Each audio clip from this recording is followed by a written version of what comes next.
You're with Julian on the Brown Notes and a review of the first Omen, the sixth film in the Omen series, one of the, I guess, primordial laneways of horror alongside the likes of Friday the 13th or The Exorcist or Halloween or Texas Chainsaw Massacre is definitely the Omen movies.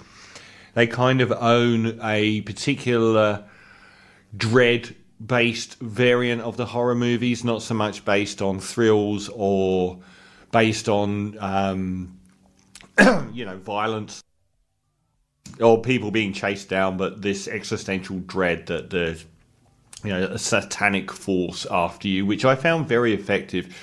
I did a review last year, I think, on the first Omen film, which I think is an absolute classic, great screenplay. Virtually nothing at all wrong with that film. After that, there hasn't been a particularly good one. 2 was definitely very watchable and had some great moments, but not a particularly good film. And then awful through the next ones, particularly I think the remake of the first Omen film, which followed the initial film scene for scene. So they just remade it the same way they remade Psycho. They remade it scene for scene, and it just didn't work because it just showed you how much better each scene was in the original. But the first Omen is a far better proposition from Acacia Stevenson, who I think has done mainly TV work. This is the feature film debut, and it's a prequel. It's actually a straight prequel to the very first Omen film, in the same way that Rogue One is a prequel to the first Star Wars film, in that it knits almost up, well, it does knit up to the opening of the first Omen film.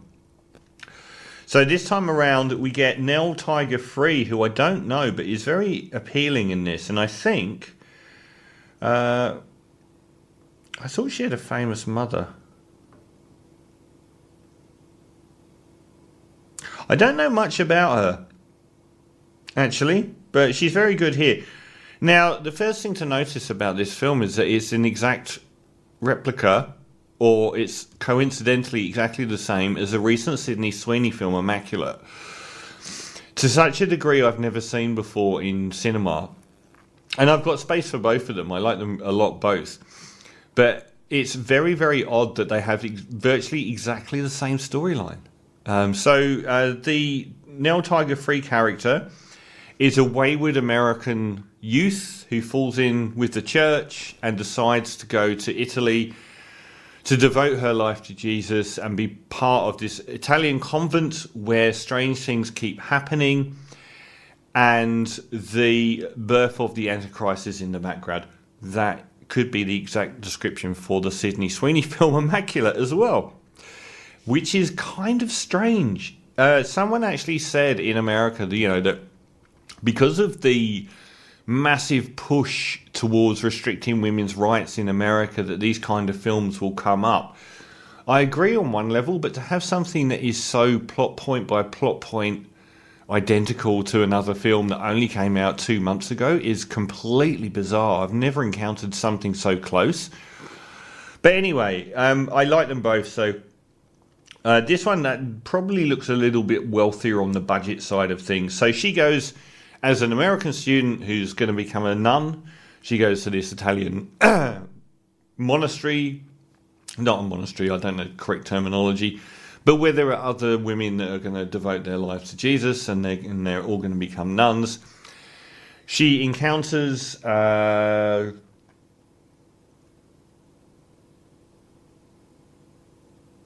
which one is it?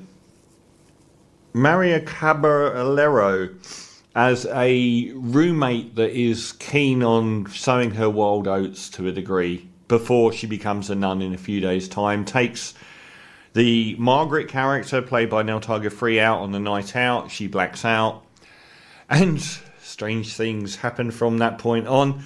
We also get Ralph Ineson, the great British actor Ralph Ineson, as somebody who is shown to believe that there is something very wrong going on with the religious institution where these nuns are,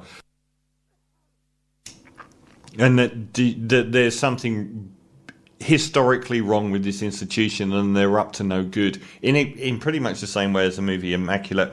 And it's a pretty decent cast here. So Sonia Braga is a very famous actress, and Bill Nighy and Charles Dance in the same film. For Underworld fans, rejoice. Charles Dance, I think, is one of the most underappreciated actors of his generation. Everyone loves Bill Nighy.